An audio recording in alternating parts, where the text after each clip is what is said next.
Hi, എല്ലാവർക്കും സ്വാഗതം. ഇന്നത്തെ നമ്മുടെ വീഡിയോ നമ്മുടെ വീട്ടുമുറ്റത്ത് എങ്ങനെ നമുക്ക് സ്ട്രോബെറി നട്ടുപിടിപ്പിക്കാം എന്നുള്ളൊരു വീഡിയോ ആണ് കേട്ടോ. അപ്പോൾ ഇത് ഞാനിപ്പോൾ സ്ട്രോബെറിയൊക്കെ നട്ട് വലുതായിട്ടുണ്ട്. നമുക്കിതേ സ്ട്രോബെറി ഉണ്ടായി പഴുത്ത് കിടക്കുന്നുണ്ട്. ഇത് കണ്ടോ, ചെറിയ സ്ട്രോബെറികൾ ഉണ്ടാകുന്നുണ്ട്, അതേപോലെ പഴുത്ത് കിടക്കുന്നുണ്ട്, ഇനി വേറെ ഉണ്ടാകുന്നുണ്ട്. അപ്പോൾ നമ്മുടെ നാട്ടിലും നന്നായിട്ട് സ്ട്രോബെറി ഉണ്ടാവും, ചെടി മാത്രമല്ല സ്ട്രോബെറിയും ഉണ്ടാവും. അപ്പോൾ ഇത് ഞാനിത് കുറേ നാളുകളായി നട്ട് നോക്കണം എന്ന് വിചാരിക്കുന്നു. അപ്പോൾ കുറച്ച് നാളുകൾക്ക് മുമ്പ് ഞാനൊരു ഫെസ്റ്റിന് പോയപ്പോൾ അവിടെ കണ്ടതാണ് ഒരു തൈക്ക് നമ്മുടെ അടുത്ത് നിന്ന് വാങ്ങിയത് 250 രൂപയാണ് കേട്ടോ.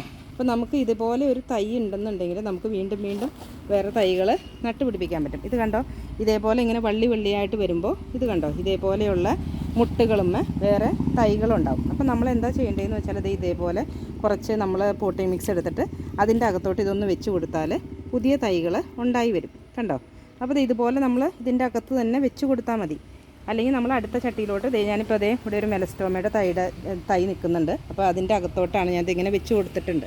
അപ്പോൾ നമ്മളിതൊന്ന് നനച്ചും കൂടി കൊടുത്തു കഴിഞ്ഞാൽ അത് അടുത്ത തൈയാവും. അപ്പോൾ നമുക്ക് ഇതേപോലെ ഒരു തൈ കിട്ടുകയാണെന്നുണ്ടെങ്കിൽ നമുക്ക് കൂടുതൽ തൈകൾ ഉണ്ടാക്കി എടുക്കാനായിട്ട് പറ്റും.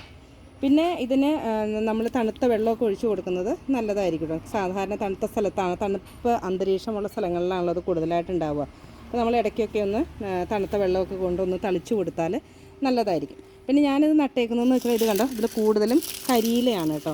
നിറച്ച് കരിയില ഇട്ട് കൊടുത്തിട്ടാണ് നിറച്ചത്. ഇത് മൊത്തം കരിയില പൊടിയാണ് കണ്ടോ. നല്ല ഇളക്കമുള്ള മണ്ണാണ്.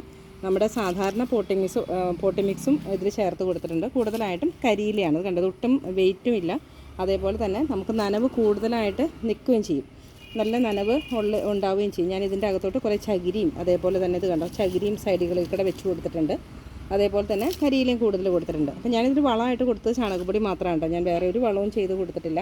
എന്നുവെച്ചാൽ നമ്മൾ ആദ്യമായിട്ട് ചെയ്യുമ്പോൾ അത് സക്സസ് ആവുമോ എന്നറിയില്ലല്ലോ. അപ്പോൾ എന്തൊക്കെ വളം ചെയ്യാമെന്ന് എനിക്കറിയില്ലായിരുന്നു. അപ്പോൾ ഞാൻ ചെയ്ത് കൊടുത്തേക്കുന്നത് ചാണകപ്പൊടി മാത്രമേ ഉള്ളൂ. നല്ല രീതിയിൽ വളർന്നു വരുന്നുണ്ട്. അടുത്ത തൈകൾ ഇവിടെ ഉണ്ടായി വരുന്നുണ്ട്. ഈ നീണ്ടു വന്നിട്ട് ഇങ്ങനെ വരുന്നതാണ് തൈകളായിട്ട് മാറുന്നത് കണ്ടോ. അപ്പോൾ ഇതും കുറച്ചും കൂടി ആയിക്കഴിയുമ്പോൾ നമുക്ക് ഇതേപോലെ ഒരു ചിരട്ടയിലോ അല്ലെങ്കിൽ ഡിസ്പോസിബിൾ ഗ്ലാസ്സിലോ അങ്ങനെ എന്തെങ്കിലുമോട്ടും മണ്ണ് നിറച്ചിട്ട് ഇങ്ങനെ വെച്ച് കൊടുക്കാം. അല്ലാന്നുണ്ടെങ്കിൽ അടുത്ത് തന്നെ ഒരു ചട്ടി വെച്ചിട്ട് ഇതേപോലെ മണ്ണ് നിറച്ച ചട്ടി വെച്ചിട്ട് ഇതുപോലെ നമുക്ക് ഇറക്കി വെച്ച് കൊടുക്കുകയും ചെയ്യാം. അതിനുശേഷം തൈ വളർന്നു കഴിയുമ്പോൾ നമുക്ക് ഈ നീണ്ടു വരുന്ന തണ്ടങ്ങ് കട്ട് ചെയ്ത് മാറ്റിക്കഴിഞ്ഞാൽ പുതിയ തൈയായി. അപ്പോൾ നമുക്കിതേപോലെ നമ്മുടെ നാട്ടിലും എത്ര ചൂടുള്ള സ്ഥലത്തും സ്ട്രോബെറി വളരും. ഞങ്ങളുടെ ഇവിടെയൊക്കെയെന്ന് വെച്ചാൽ നല്ല ചൂടുള്ള സ്ഥലമാണ്. അങ്ങനെ മഞ്ഞുള്ള സ്ഥലമോ തണുപ്പുള്ള സ്ഥലമോ അങ്ങനെയൊന്നുമല്ല. അപ്പോൾ ഈ തണുപ്പുള്ള സ്ഥലങ്ങളിൽ മാത്രമല്ല സ്ട്രോബെറി വളരുക എന്ന് പറയാൻ വേണ്ടിയിട്ടും കൂടിയാണ് കേട്ടോ ഇന്നത്തെ ഈ വീഡിയോ. അപ്പോൾ നമുക്കും പുതിയ കൃഷികൾ ചെയ്യുമ്പോൾ എനിക്ക് അങ്ങനെയാണ് പുതിയ കൃഷികൾ ചെയ്യുന്നതും അതേപോലെ തന്നെ അതിൽ ഇങ്ങനെ ഉണ്ടാവുന്നതൊക്കെ കാണാനായിട്ട് ഭയങ്കര ഇഷ്ടമാണ്. അപ്പോൾ അതുകൊണ്ട് പറഞ്ഞു എന്നേ ഉള്ളൂ.